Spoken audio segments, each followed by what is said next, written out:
Derek Thorne thought he was the smartest man in the room. He thought forensic accountants were a joke, and that his wife, Sophie, was just a quiet, naive woman he could discard for a younger model.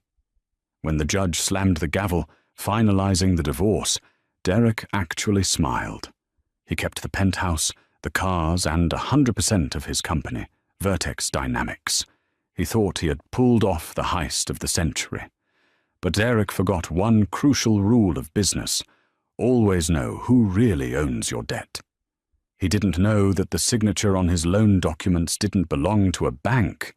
It belonged to his ex-father-in-law, and the old man was just waiting for the ink to dry before he destroyed him. The conference room at Vanderbilt Stone & Associates smelled of polished mahogany and expensive fear. But for Derek Thorne, it smelled like victory. He sat on the plush leather chair, leaning back with a casual arrogance that made his own lawyer, a nervous man named Harrison, check his watch for the third time. Across the massive table sat Sophie. She looked smaller than usual, wrapped in a beige cardigan that seemed to swallow her frame. She wasn't crying. She wasn't screaming. She was just staring at the thick stack of documents in the center of the table.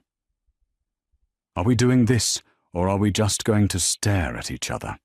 Derek asked, checking the notifications on his phone. He had a reservation at Le Bernardin in 2 hours.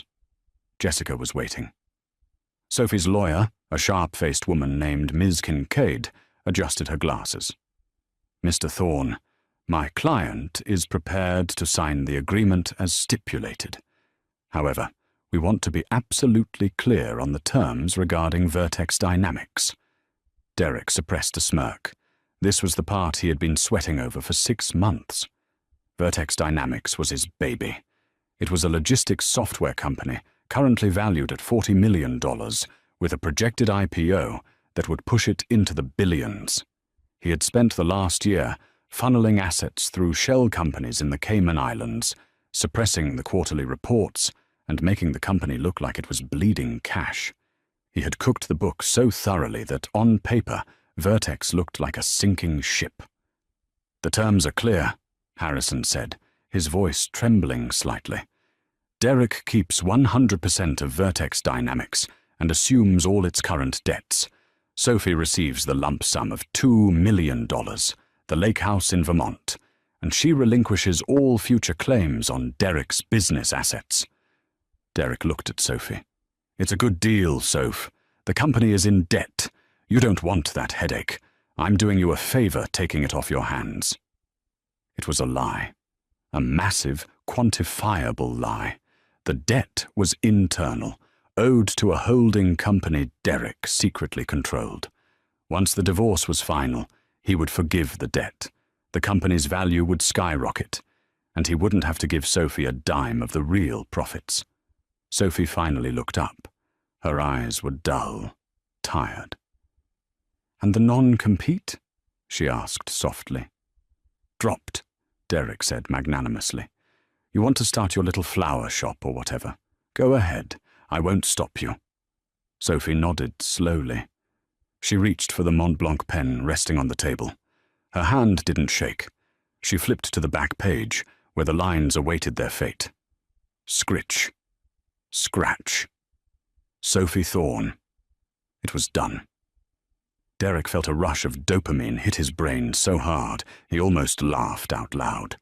He grabbed the pen immediately after her, signing his name with a flourish. Derek Thorne. "There," Derek said, standing up and buttoning his bespoke suit jacket. "It's over." "Yes," Sophie said, her voice barely a whisper. She stood up, gathering her purse. She didn't look angry. She didn't look sad. She looked relieved. "Goodbye, Derek." "Take care, Sophie," he said, already texting Jessica. "Done, free man. Champagne is on me." As Sophie and Ms. Kincaid walked out of the heavy oak doors, Derek turned to Harrison and high-fived him. "We did it, Harry. We actually did it. She has no idea what Vertex is actually worth." Harrison wiped sweat from his forehead. "Derek, you need to be careful. If they ever find out about the Cayman accounts. They won't, Derek scoffed. Sophie doesn't know the difference between a balance sheet and a bed sheet. And her family.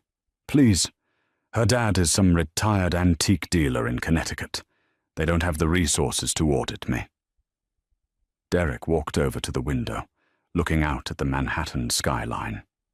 The sun was setting, painting the city in gold, a reflection of his future. He had the girl, he had the money, and now he had total freedom. He didn't notice that Ms. Kincaid had left a single file folder on the far end of the table. It wasn't part of the divorce papers. It was a thick, black folder with a single logo embossed on the front in silver leaf. Sterling Holdings, LLC. Derek grabbed his briefcase, whistling a tune. He walked out of the law firm, stepped into the elevator, and descended 40 floors, feeling weightless. He didn't know that 40 floors up, in a different office in the same building, a phone call was being made. "It's signed," Ms. Kincaid said into the receiver. On the other end of the line, a deep, gravelly voice responded. "Good. Initiate phase 1. Freeze the credit lines." "Immediately, Mr. Sterling." 3 weeks later, the ink was dry, and Derek was living inside a music video. He had moved Jessica into the penthouse. Jessica was 24, an influencer with a stunning smile and a taste for things that sparkled. She had redecorated the apartment, replacing Sophie's tasteful, muted art with gaudy modern pieces and velvet furniture. Derek didn't care. He was too busy preparing for the Vertex relaunch. He stood in his office at Vertex Dynamics headquarters, looking at the large screen displaying the company's metrics. Projections are up 400%, his COO, a sycophant named Greg, said. Now that we don't have to hide the revenue, we can finally announce the partnership with the logistics firms in Europe. "Launch it," Derek said, sipping an espresso. "I want a press release out by noon. Vertex Dynamics emerges from restructuring stronger than ever." Use those words. "You got it, boss." Derek sat down at his desk. He opened his banking app. The $2 million he had paid Sophie was a dent, sure, but he had $10 million sitting in the offshore account, ready to be reinvested back into Vertex as angel capital. This would legitimize the money. It was the perfect laundry cycle. He clicked on the transfer button to move the first tranche of $500,000 from his shell company, Blue Horizon Ltd., to Vertex's operating account. Processing. The little wheel spun. Error. Transaction declined. Code 404. Derek frowned. He clicked it again. Error. Account frozen. Please contact your financial institution. What the hell? Derek muttered. He picked up his office phone and dialed the private banker he used in the Caymans. This is the voicemail of... He hung up and tried again.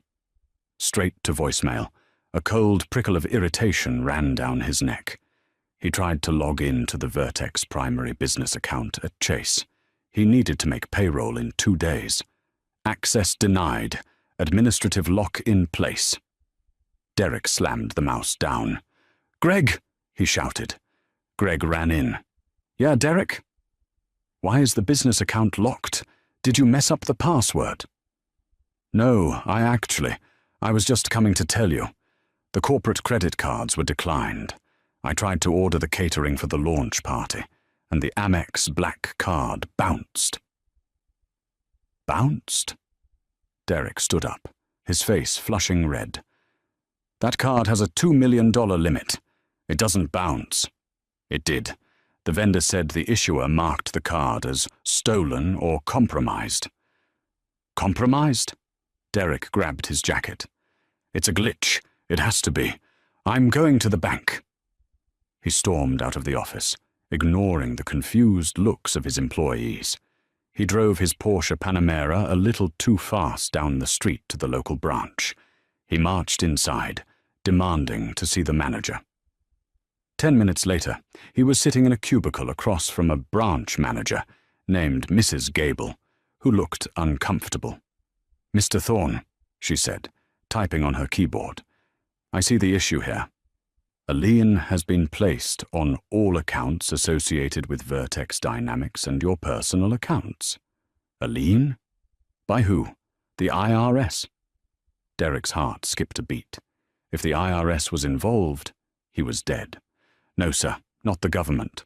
Mrs. Gable turned the screen slightly. "It's a commercial lien based on a breach of contract regarding your primary business loan." "My business loan?" Derek laughed nervously. "I don't have a business loan. Vertex is self-funded. We have zero debt. That was the whole point of the divorce settlement." "According to this," Mrs. Gable said, adjusting her glasses, "Vertex Dynamics has a standing credit facility of $15 million secured against the intellectual property of the software. The note was called in this morning." "Called in? Who holds the note?" Mrs. Gable squinted at the screen. "It was sold 3 weeks ago. The previous holder, Silicon Valley Bank, sold the debt package to a private equity firm called Sterling Holdings." Derek froze. The name sounded familiar, but he couldn't place it. "I don't know a Sterling Holdings, and I certainly didn't authorize a $15 million loan against the IP." Then a memory flashed. 4 years ago, in the early days of Vertex, he needed cash fast to buy servers. Sophie had said, "My dad knows some people in finance. Maybe he can help?" Derek had laughed at her. "Your dad sells antique clocks, Sophie. I need millions, not pocket change." But a week later, a contract had arrived from a generic lender. The terms were amazing. Too good to be true. Derek had signed it without reading the fine print because he was desperate. He had assumed it was just some venture capital fund. "Sterling," Derek whispered. He pulled out his phone and frantically Googled Sterling Holdings.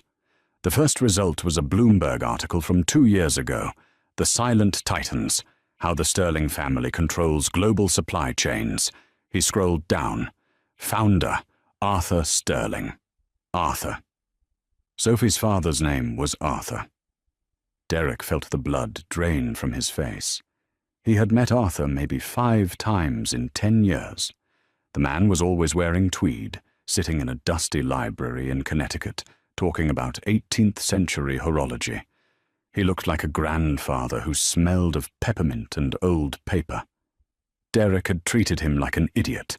He had bragged about his car in front of him. He had checked his emails during Thanksgiving dinner. "Your dad is a nice guy, Soph, but man, is he boring," Derek had told her once. Derek looked up at Mrs. Gable. "How fast do I have to pay it back?" "When a note is called due to a change of control clause, which was triggered by your divorce, sir, the payment is usually due within 48 hours. If not paid, the lender has the right to seize the collateral." "The collateral?" Derek choked out. "The intellectual property," Mrs. Gable read. "The source code for Vertex." Derek stood up, his legs shaking. If he lost the source code, Vertex was just an empty office building with nice chairs. He had 48 hours to come up with $15 million. He walked out of the bank into the bright sunlight, but the world looked grey. He dialed Jessica. "Hey, baby," Jessica chirped. "I'm at Cartier. Which bracelet do you like better? The—" "Shut up," Derek snapped. "Listen to me. Don't buy anything. Put the cards away." "Excuse me. Don't talk to me like that, Derek. You promised—" "I said put the damn cards away," he screamed, causing a woman on the sidewalk to steer her stroller away from him. "We have a problem." He hung up and dialed the one number he swore he would never call again. Sophie. It rang 4 times. "Hello?" Her voice was calm, lighter than he had heard it in years. "Sophie," Derek said, trying to sound authoritative but failing. "I need to talk to your father." "Oh?" Sophie sounded genuinely surprised. "Why?" "Don't play dumb, Sophie. Sterling Holdings? That's your dad, isn't it? He just froze my accounts. He's trying to bankrupt me over some loan I signed 4 years ago." There was a pause. Then Sophie spoke, her voice devoid of the timidness he was used to. "He's not trying to bankrupt you, Derek. He's just calling in a debt. Isn't that just business? You always told me business isn't personal."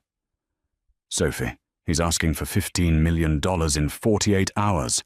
I don't have that liquid." "Well," Sophie said, "maybe you should sell something. I hear the penthouse is nice this time of year." "Sophie, please, tell him to back off. If he takes the IP, Vertex is dead. This is my life's work." "Actually, Derek," Sophie said, and he could hear the smile in her voice, "that IP was built on the loan my father gave you. So technically, it's his life's work. You were just managing it." "Sophie." "I have to go, Derek. I have a date." "A date? With who?" "Someone who actually reads the contracts he signs. Goodbye." The line went dead. Derek stared at his phone. A date. It had been 3 weeks. He ran to his car. He wasn't going back to the office. He was driving to Connecticut. He was going to confront the old man in his dusty library and threaten him with a lawsuit that would bury him. Derek sped onto the highway, the speedometer climbing to 90. He didn't know that he was driving straight into the lion's den. Arthur Sterling wasn't an antique dealer. That was his hobby. Arthur Sterling was the man who taught Wall Street how to kill. The drive to Connecticut usually took 2 hours. Derek made it in 80 minutes, his Porsche tearing through the quiet, leafy suburbs of Greenwich like a silver bullet. The adrenaline that had spiked in the bank was beginning to curdle into a cold, heavy dread in his stomach. He kept replaying the last 10 years in his head. Arthur Sterling. The man wore sweater vests. He drove a 10-year-old Volvo. He lived in a house that, while large, was old and drafty, a colonial relic that smelled of cedar and dust. There was no way that man was a titan of industry. Sophie must have been lying. It was a bluff, a desperate, final claw swipe from a woman scorned. Derek turned off the main highway onto the private road leading to the Sterling estate.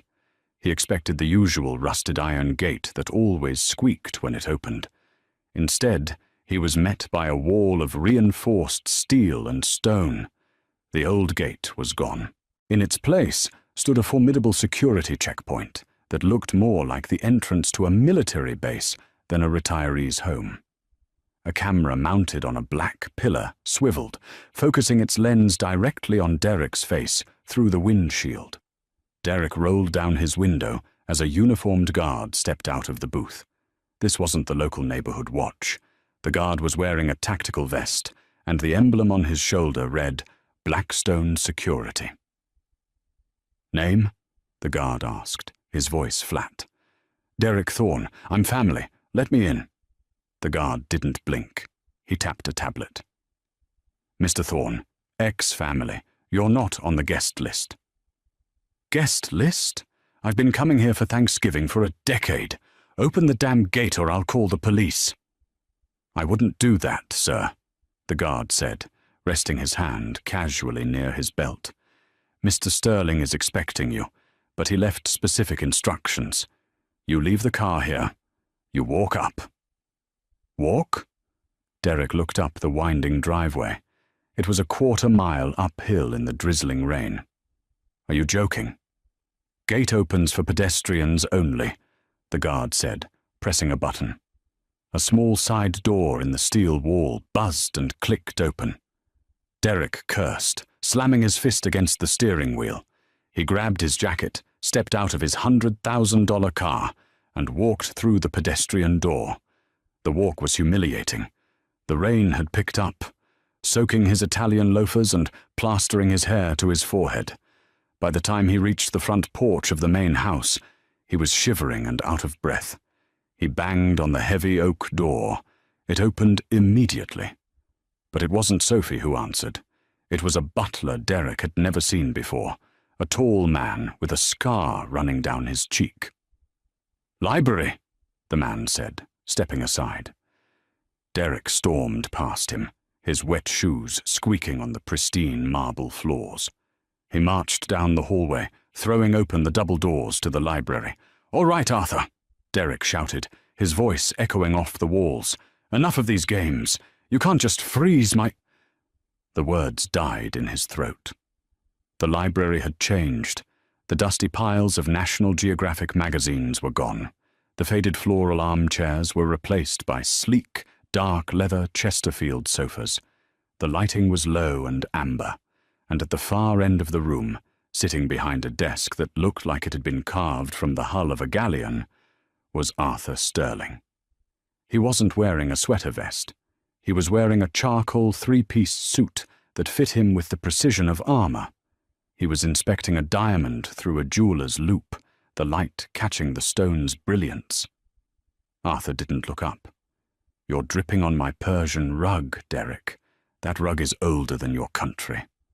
"Arthur," Derek said, his voice trembling with a mix of rage and sudden, overwhelming intimidation. "What is this? The bank said you own my debt. How is that possible?" Arthur set the diamond down. He removed the loupe slowly, revealing eyes that were ice-cold and sharp, eyes Derek realized he had never truly looked at before. "Sit down," Arthur commanded. It wasn't a request. Derek sat on the edge of a leather chair. "You made a mistake, Derek," Arthur said, his voice a low rumble. "You mistook silence for ignorance. You mistook kindness for weakness." "I treated Sophie well," Derek lied. "We just grew apart. That happens. It's no reason to destroy my company." Arthur chuckled. It was a dry, humorless sound. He opened a drawer and pulled out a thick file. He tossed it across the desk. It landed with a heavy thud in front of Derek. "Open it." Derek reached out with a shaking hand and flipped the cover. The first photo was of him and Jessica on a yacht in Miami, dated 2 years ago. The next was a bank statement from the Cayman Islands showing a transfer of $200,000 labeled consulting fees. The next was a transcript of a text message Derek had sent to his COO. "Just hide the losses in the R&D budget. Sophie's dad is too senile to understand the financials anyway." Derek stared at the text message. He felt like he was going to vomit. "I've owned the debt on Vertex since day one," Arthur said, leaning back and tenting his fingers. "When you applied for that loan 4 years ago, the bank flagged it as high risk. You had no collateral, no revenue, just an idea. They were going to reject you." Arthur paused, letting the silence weigh down on Derek. "I called the bank chairman. We play golf on Tuesdays. I told him to approve the loan, and that Sterling Holdings would guarantee it. I bought the note immediately.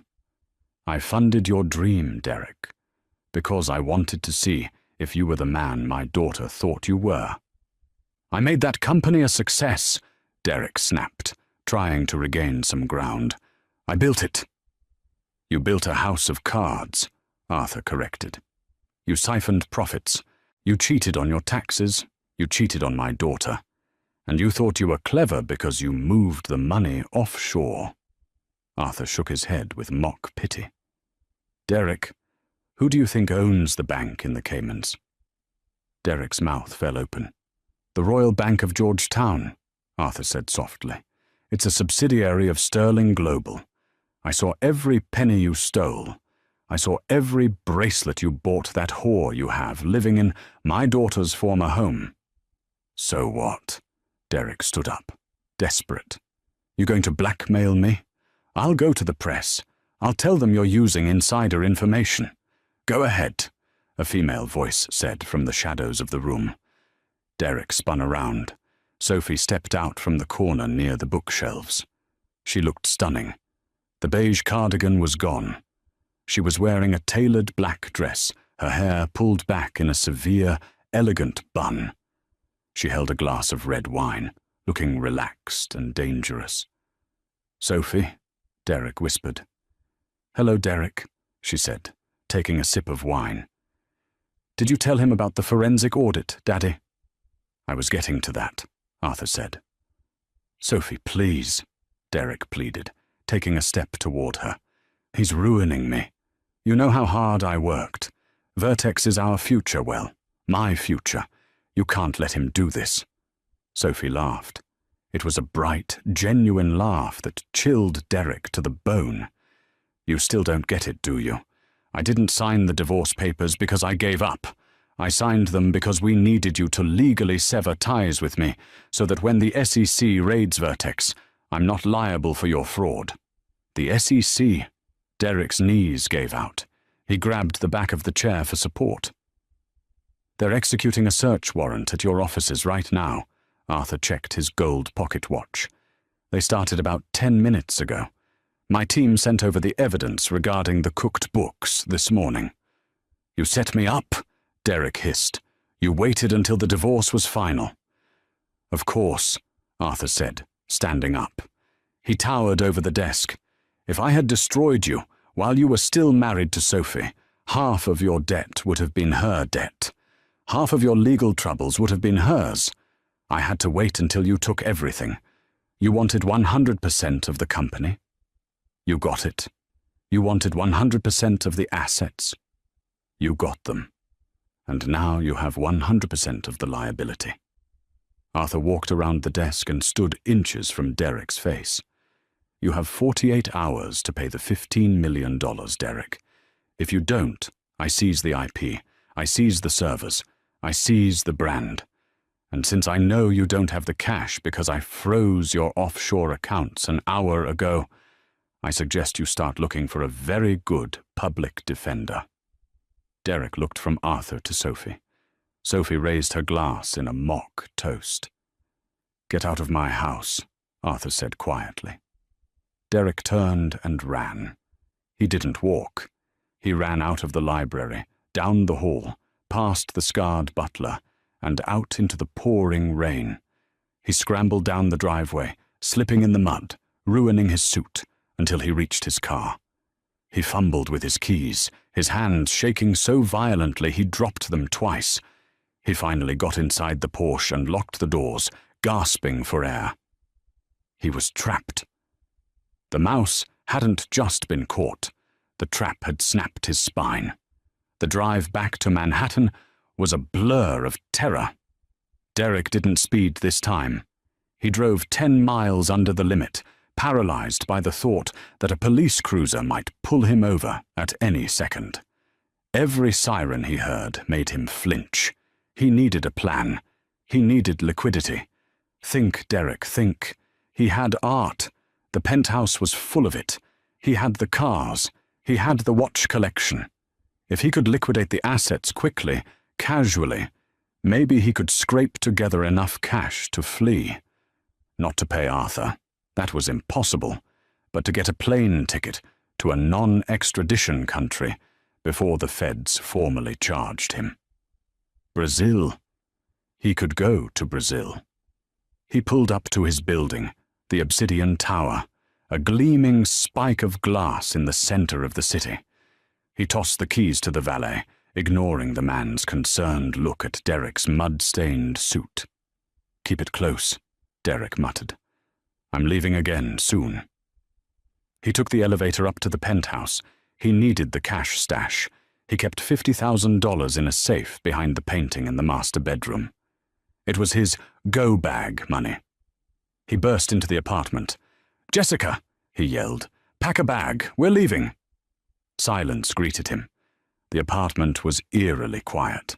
The lights were all on, blazing at full brightness. "Jessica!" Derek ran into the living room. It was trashed. Not destroyed, but empty. The expensive sculptures were gone. The abstract painting over the fireplace, a Basquiat print worth 20 grand, was missing. He sprinted to the bedroom. The closet doors were wide open. Jessica's clothes were gone. All of them. Her shoes, her bags, her furs, and the safe. The painting that hid the wall safe had been ripped down and thrown on the bed. The safe door was wide open. "No," Derek whispered. He fell to his knees in front of the safe. Empty. The 50 grand was gone. His emergency passports were gone. Even his grandmother's vintage ring, which he had promised to give to his future daughter, was gone. On the nightstand, there was a note written in lipstick on the back of a coaster.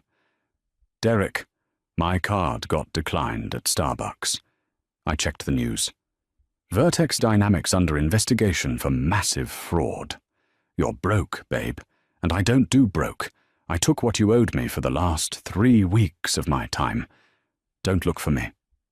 JPS. "Your friend," Greg called. "He's talking to the FBI." Derek stared at the note. Greg, his loyal COO, the man who helped him cook the books. Greg was singing. A primal scream ripped from Derek's throat. He swept the lamp off the nightstand, smashing it against the wall. He kicked the bed frame, heaving with dry sobs. He was alone. Completely and utterly alone. Buzz. Buzz. His phone vibrated on the floor where he had dropped it. He picked it up. An unknown number. "Hello?" he answered, his voice a broken croak. "Derek Thorne." A sharp, professional voice. "Who is this?" "This is Special Agent Miller with the FBI, Financial Crimes Division. We're currently at your offices, but we were told you might be at your residence. We'd like to ask you a few questions regarding Vertex Dynamics and Blue Horizon Limited." Derek hung up. He threw the phone across the room. It cracked against the far wall. He couldn't stay here. They were coming. He grabbed a duffel bag from under the bed. One Jessica had missed. He threw in some random clothes. He checked his wallet. He had $400 in cash and a few credit cards that were likely useless. He ran to the elevator. He couldn't take the Porsche. They would be looking for it. He had to disappear into the city. He exited the building through the service entrance in the back, stepping into the alleyway. The rain was still falling, washing away the grime of the city, but doing nothing for the grime on his soul. He walked for blocks, head down, hood up. He needed help. But who? His lawyer, Harrison, wouldn't answer. His business partners were likely scrubbing their emails. Then he remembered Victor Grant. Victor was a hard money lender, a shark who operated out of a back room in a cigar club in Chelsea. He charged 40% interest, but he didn't ask questions, and he dealt in cash. If Derek could borrow enough to get out of the country, he could figure the rest out later. Derek hailed a cab, paying with his dwindling cash. Chelsea, 23rd and 8th. The club was smoky and dark. Derek talked his way past the bouncer, using Victor's name. He found Victor in the back, playing poker with 3 men who looked like they broke kneecaps for a living. "Victor," Derek said, approaching the table. Victor Grant looked up. He was a bald man with a thick neck and expensive rings on every finger. "Derek Thorne. You look like hell. I saw the news on the ticker. Big trouble." "It's a misunderstanding," Derek said quickly, leaning in. "A hostile takeover attempt. I just need a bridge loan, just until I can access my offshore funds. 50,000. I'll pay you back double in a month." Victor laughed. He didn't look at his cards. He looked at Derek with amusement. 50,000 for a dead man walking? "I'm good for it, Victor. You know Vertex. We're worth millions." "You were worth millions," Victor corrected. "Now you're radioactive." Victor took a puff of his cigar. "And besides, even if I wanted to help you, I can't." "Why not?" "Because I got a call about an hour ago," Victor said, his eyes narrowing. "From a Mr. Sterling." Derek felt the blood leave his face again. Arthur. He had reached everywhere. "He told me that anyone who assists Derek Thorne in evading federal authorities will be considered an accomplice to money laundering," Victor said. "Now, I operate in the grey, Derek, but I don't mess with the feds. And I definitely don't mess with Arthur Sterling. That old man knows where all the skeletons are buried because he dug the graves. Victor pointed to the door. Get out, before I call the cops myself, to get some goodwill with the Bureau. Derek backed away. The room seemed to spin. He stumbled back out onto the street. It was night now. The city lights blurred in the rain. He had no money, no allies, no home he could return to. He walked aimlessly for hours. He found himself standing in front of the Vertex Dynamics office building. His name was still on the sign in the lobby. He tried the front door. Locked. He pressed his face against the glass. Inside, he could see men in windbreakers with FBI printed on the back, carrying boxes out of the elevators. They were carting away his life, his computers, his files, and standing there, directing them, was a man in a familiar suit. Harrison, his own lawyer. Harrison was pointing at a stack of hard drives, nodding to an agent. He was cooperating. He was selling Derek out to save his own skin. Derek slumped against the cold glass of the building, sliding down until he hit the pavement. He sat there in the rain, hugging his knees. He remembered the smile he had on his face when he signed the divorce papers.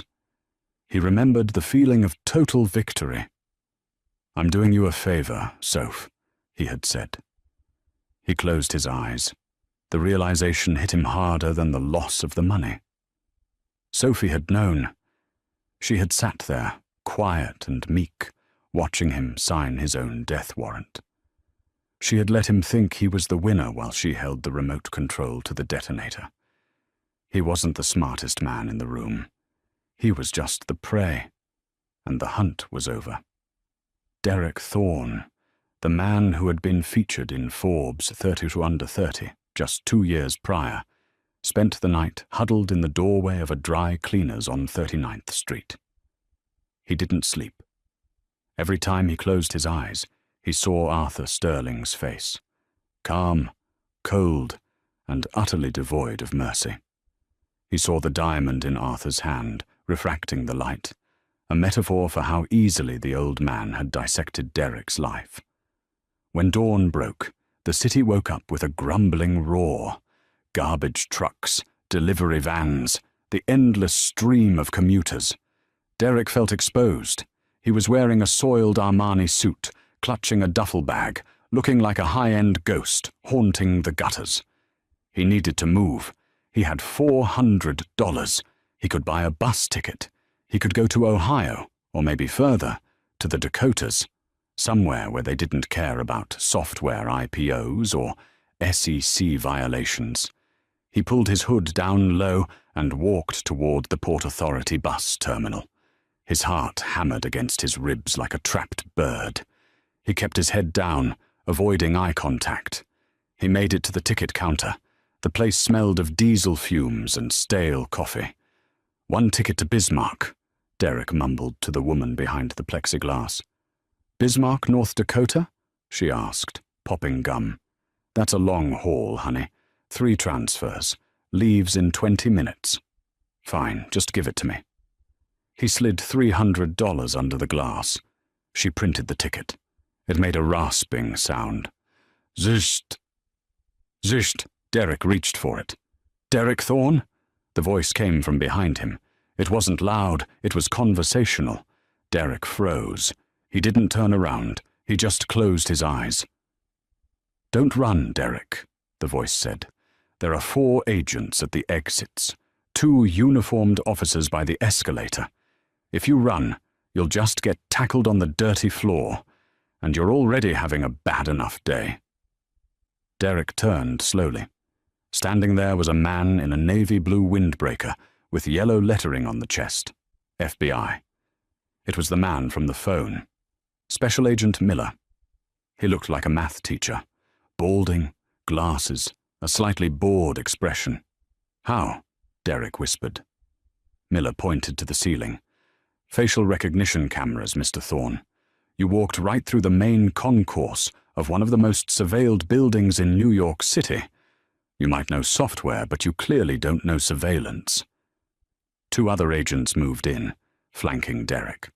They didn't draw weapons. They didn't need to. Derek looked defeated. "Turn around, please," Miller said. Derek turned. He felt the cold steel of the handcuffs click onto his wrists. The sound was deafening in his own ears.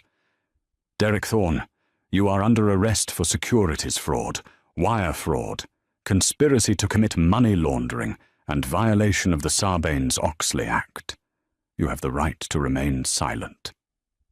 As Miller recited the Miranda rights, Derek looked around. People were watching. Some were filming with their phones. A teenager in a hoodie was live streaming it. "Yo, they just busted some rich guy at Port Authority," the kid shouted at his phone. Derek lowered his head. The shame was a physical weight, heavier than the chains.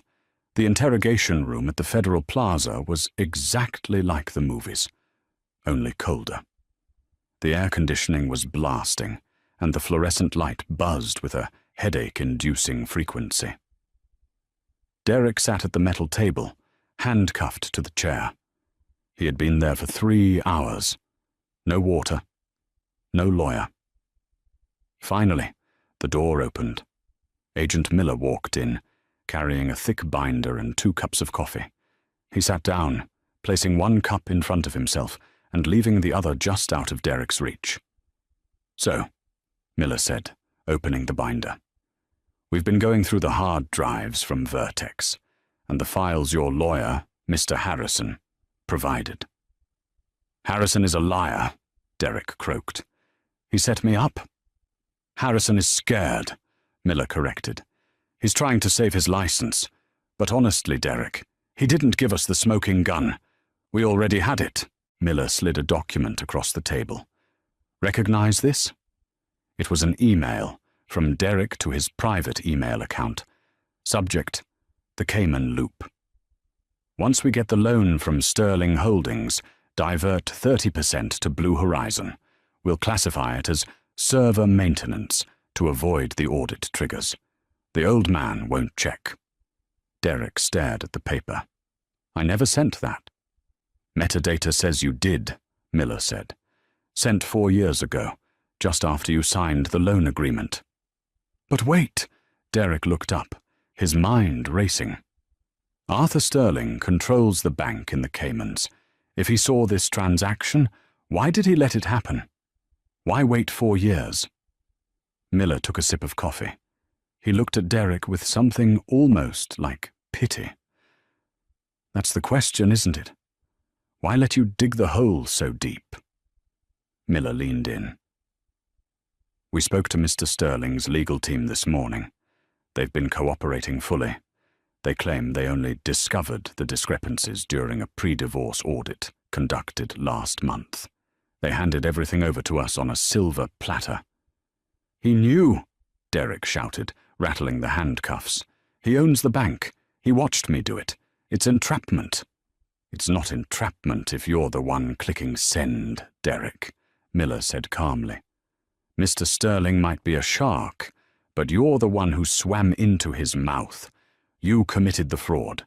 You moved the money. You lied to investors." Miller flipped the page. "But here's the kicker. The money you moved to Blue Horizon, the $10 million you thought was sitting there waiting for you. What about it? It's gone. Bullshit. I checked the balance yesterday. It was frozen, but the balance was there." "It was a mirror site," Miller said. "A spoof. The Royal Bank of Georgetown moved those funds into a blocked escrow account the moment they arrived, per their anti-money laundering protocols. They never actually credited your shell company. They just let you see a number on a screen so you'd keep depositing." Derek felt the room spin. "So I never had the money? You were stealing into a black hole," Miller said. "Arthur Sterling didn't just catch you, Derek. He let you rob yourself. Every dollar you stole from Vertex went right back into a holding account controlled by the bank." controlled, ultimately, by him. Derek slumped back in his chair. The magnitude of the defeat was absolute. It wasn't just a trap, it was a masterclass in patience. Arthur had watched him for 4 years, letting him believe he was a criminal mastermind, while all the while Derek was just a squirrel hiding nuts in a trap. "What happens now?" Derek whispered. "Now?" Miller closed the binder. "Now you're looking at 20 years, unless... Unless what? Unless you can give us something on someone bigger. But let's be honest, Derek. You're not a player. You're not a kingpin. You're just a greedy husband who thought he could outsmart a billionaire." Miller stood up. "We're arraigning you tomorrow. Get comfortable, it's going to be a long night." Miller walked out, taking the extra coffee with him.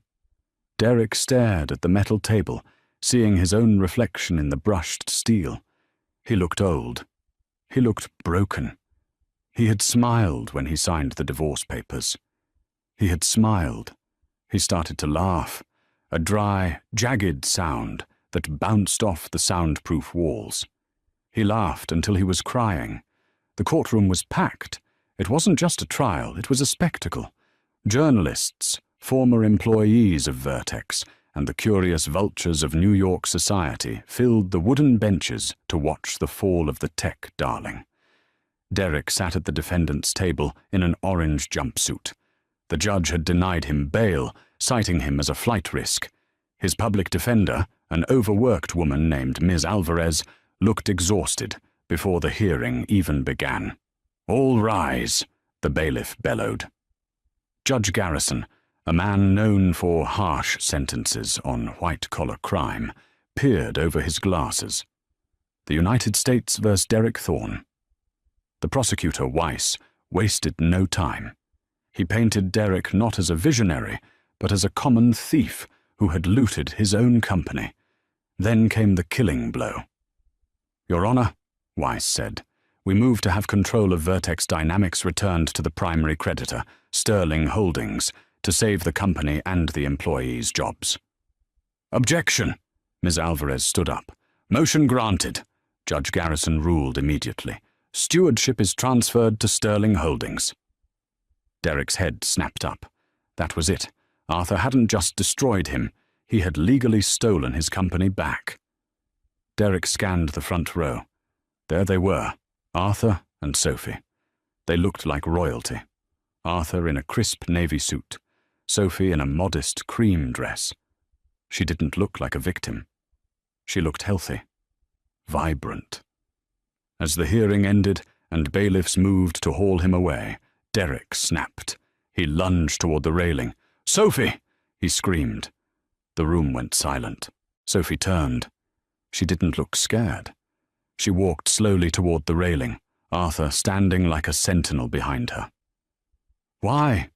Derek panted, restrained by 2 guards. "You could have just divorced me. Why destroy everything?"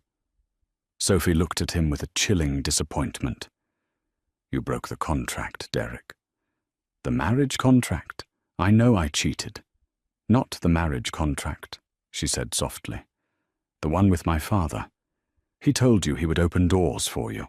He funded you. He made you. But you didn't just cheat, Derek. You humiliated me. You moved that girl into our home. You called my father senile to your friends." She leaned in closer. "My father doesn't mind thieves, but he loathes ingratitude, and he hates arrogance." "So this is a lesson?" Derek spat. 20 years in prison is a lesson?" "No," Arthur spoke up, his voice a deep gravel rumble. He stepped forward, placing a hand on Sophie's shoulder. "This is a liquidation." Arthur looked at Derek with dead eyes. "You were a bad investment, Derek. We're just writing you off." "I'll appeal," Derek shouted as the guards dragged him back. "I'll write a book." "Who will publish it?"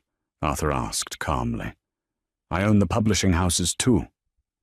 Sophie took her father's arm, and they walked out down the center aisle, flashbulbs popping. They were the heroes of the narrative.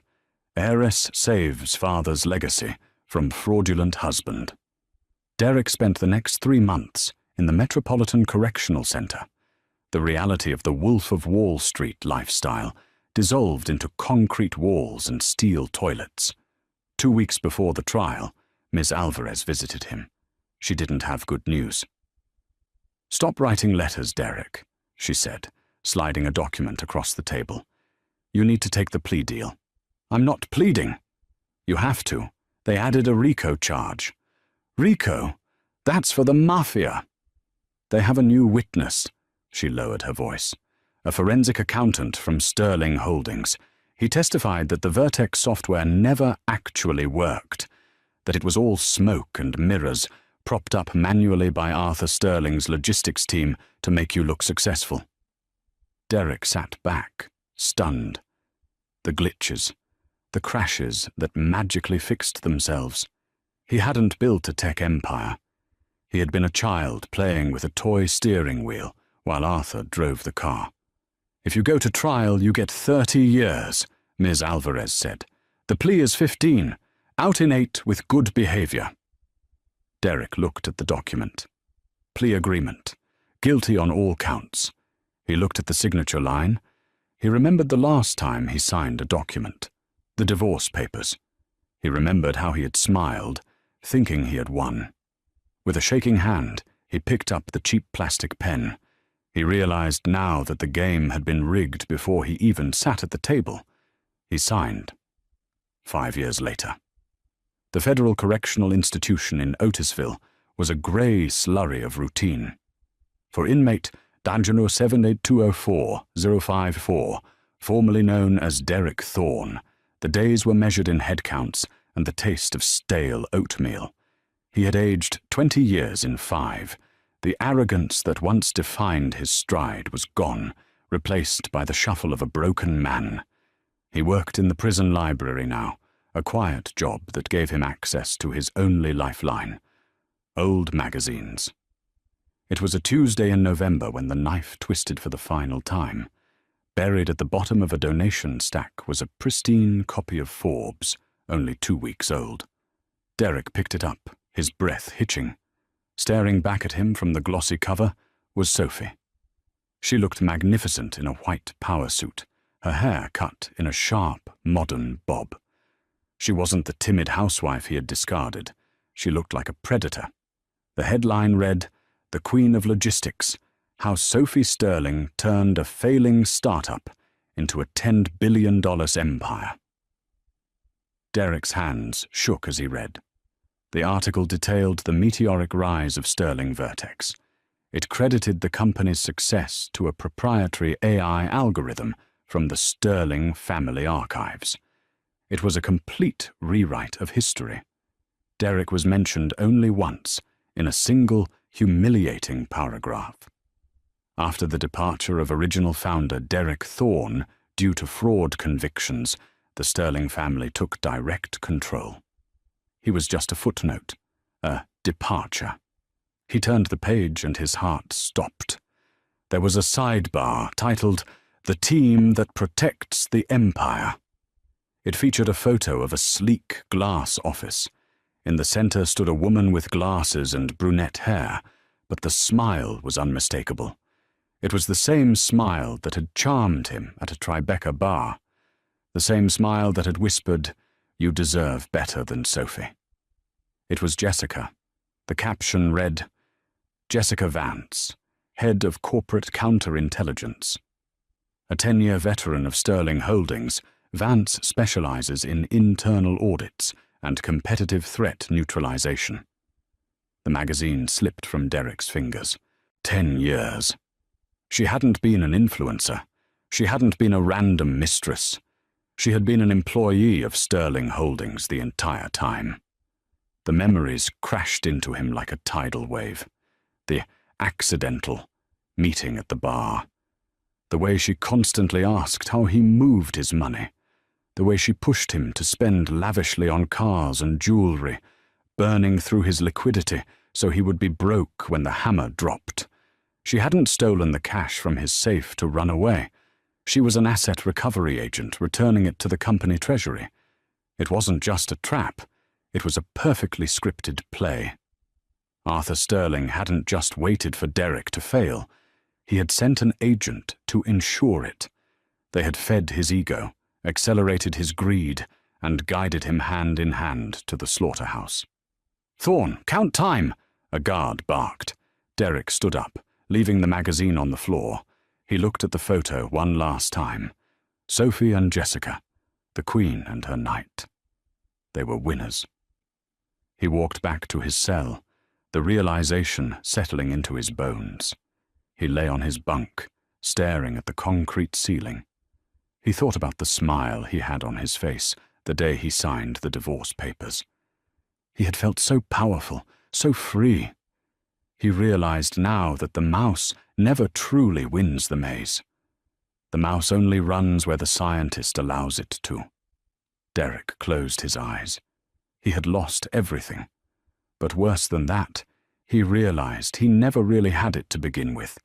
The money, the status, the freedom, it was all on loan from Arthur Sterling. And the bill had been paid in full. And that is the story of Derek Thorne, a man who thought the grass was greener on the other side, only to find out the other side was owned by his father-in-law. It's a brutal reminder that in the world of high-stakes business and old money, what you see is rarely the full picture. Derek signed his name on the dotted line without reading the room, and it cost him his freedom. If you enjoyed this story of twists, betrayal, and karmic justice, please smash that like button. It really helps the channel grow. Don't forget to subscribe and hit the notification bell so you never miss a new story. And let me know in the comments. Do you think the punishment fit the crime, or did the Sterlings go too far? Share this video with a friend who needs a reminder to always read the fine print. Thanks for watching, and I'll see you in the next one.